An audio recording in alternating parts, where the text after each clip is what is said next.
Hey guys, welcome back to my kitchen. Today you're in for a real treat because we are going to be doing a reverse seared tomahawk ribeye, and we're going to be serving that with bacon wrapped asparagus, scalloped potatoes, and for an appetizer, we're going to do a guacamole dip. But it's not your grandma's guacamole. So let's get started. If you saw my previous video, you know that my go-to seasoning for a steak is pink Himalayan salt with some garlic powder and ground black pepper. So what I'm going to do is I'm going to speed this up. I'm not going to bore you with me seasoning this for the next 2 or 3 minutes. So I'm going to go ahead and get this seasoned up and we'll get this thing into the refrigerator.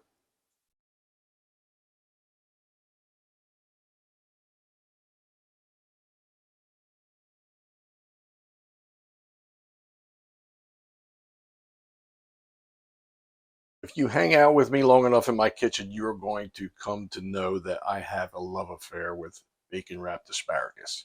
And we made this on the last video when we did the sous vide ribeye. This time we're going to kick it up a notch and we are going to paint our bacon wrapped asparagus up with some Sweet Baby Ray's sweet and spicy barbecue sauce. So we're going to go ahead and get these painted up and get them into the air fryer.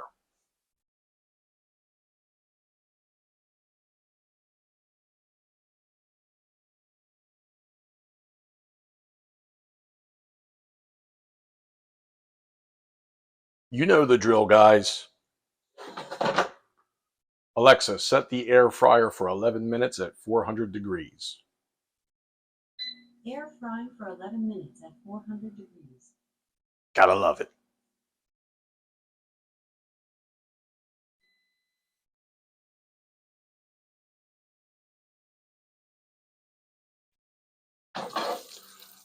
Oh yeah. Let's get these babies on the rack and get started on the scalloped potatoes. Before we get started on the potatoes, we're going to go ahead and put the Tomahawk ribeye into a 250-degree oven. And ultimately, we want to bring that up to an inside temperature of about 110 degrees. We'll check on this in about an hour. Okay, guys, for the potatoes au gratin, I went ahead and cut up 3 russet potatoes into some thin strips. And the rest of our ingredients here, we have some shredded cheddar cheese, some kosher salt, some black pepper, a little bit of smoked paprika, and Cajun seasoning.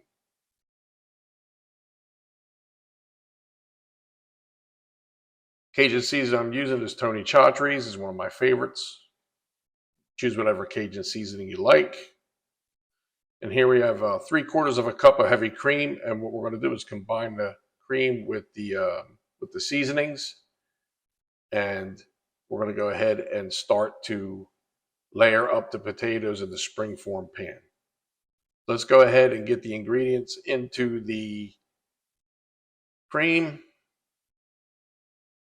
What we're going to do is take a little avocado spray, spray the springform pan, and start putting down a layer of the potatoes. We're going to pour the heavy cream mixture over top of the potatoes. I'm going to follow that up with a little bit of the shredded cheddar cheese.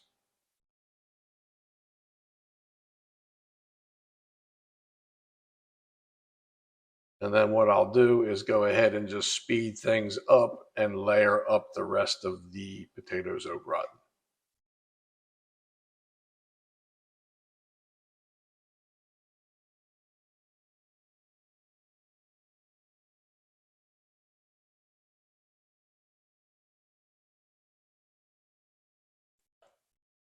Now for our last layer, we're going to take a little bit more avocado oil.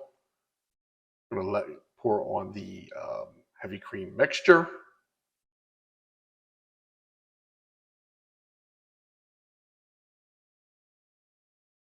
We're going to give it a generous amount of shredded cheddar cheese.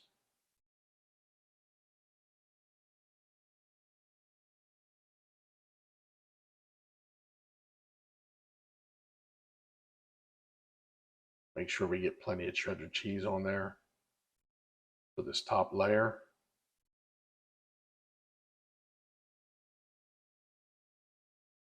We're going to go ahead and sprinkle a little bit of breadcrumbs on top of the shredded cheddar cheese.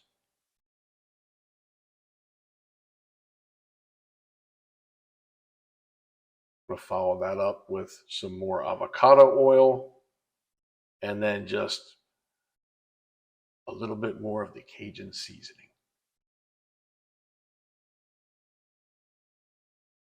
Okay, then we'll go ahead and get this into the air fryer, and we're going to set the air fryer for 25 minutes at 330 degrees. Okay, we're going to go ahead and do a quick check of the steak and see where we're at.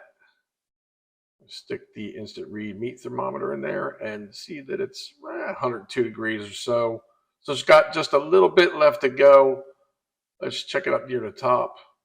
Probably close to where it needs to be. Yeah, it's about 107, 108 degrees. We're real close to being done. I'm getting 110 there. What we'll do is cut the oven temperature back to 200 degrees and then let this go for about another 30 minutes. Okay, and that means our scalloped potatoes au gratin are done. And look at that, why don't you? Ain't that purty? So we're just going to let this stand for about 15 minutes and firm up. And in the meantime, we'll get started on our guacamole. Guys, you've got to give this guacamole recipe a try. I promise you that you will thank me later. So here's what we got going on. We've got 4 avocados. We've got half a teaspoon of pink Himalayan sea salt, an eighth of a teaspoon, of the Cajun seasoning, some diced red onions. We have diced pineapple, diced mango, diced mandarin orange. We got half a lime that we're going to squeeze in at the end. So I'm going to go ahead and mash up the avocado and then start blending in the ingredients. We'll speed up the film so that you don't have to be bored watching me do this.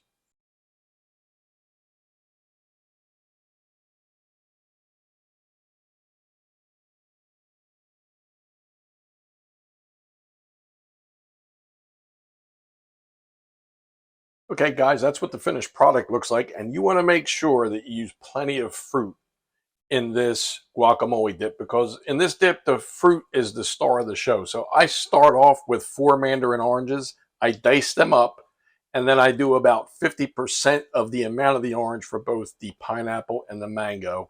And with 4 avocados, that works out well for me. You could add more or less fruit to your own taste, but it's delicious. When you dip that chip in there, let me tell you what, you're going to be thanking me later.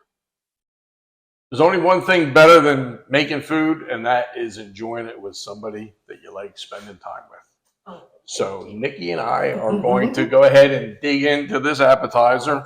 Nikki, have you ever had this before? I have, but I haven't had yours, so I know it's going to be good. Okay. Everything you make is good. So go ahead and dive in. This is the nice fruity guacamole.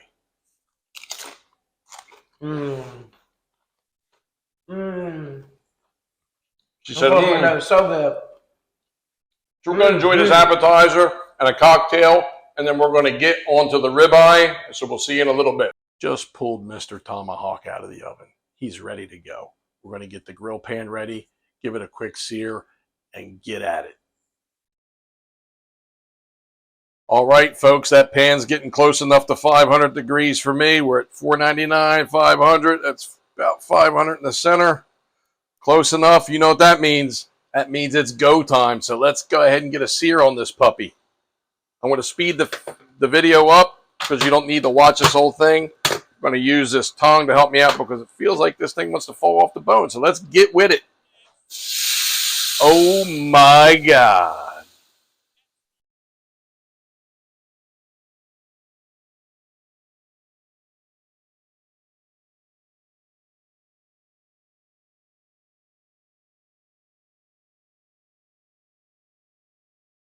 Okay, we're going to cut the heat back now, and because it's such a big and awkward cut, I'm not going to try to baste it in the pan. I've actually prepared the baste And I'm just going to kind of pour it over top. You're not gonna. And this is I'm gonna go this way first. butter, garlic, rosemary, and a little smoked paprika. And we're going to hold off a little bit to keep as a sauce to pour over the meat when we're at the table. Get your food. Go get your food. Go get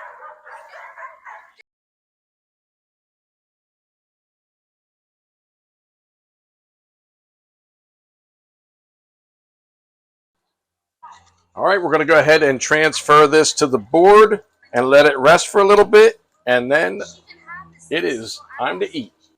Okay, guys, it is time to cut into this beauty. Let's see what we got here. What are you hoping for? Medium rare? This is medium rare. It'll be. Let's see. The knife is just falling through this, guys. This is a 2¼ inch thick piece of steak. And look at that. Oh, that is just perfect. Spectacular. We're going to go ahead and cut this up. I'm so excited. This is cooked.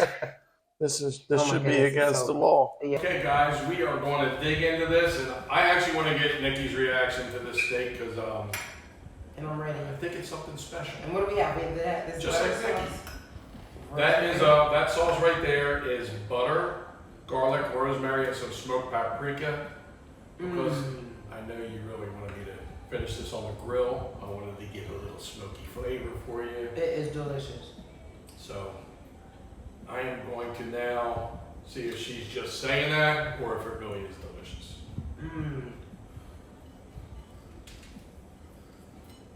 So good.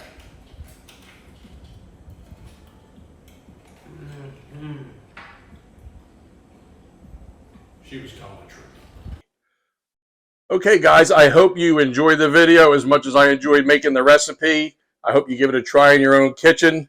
And just remember, guys, you want a beautiful woman. You don't need a nice fancy house or an exotic sports car. You just need a big tomahawk. You're right.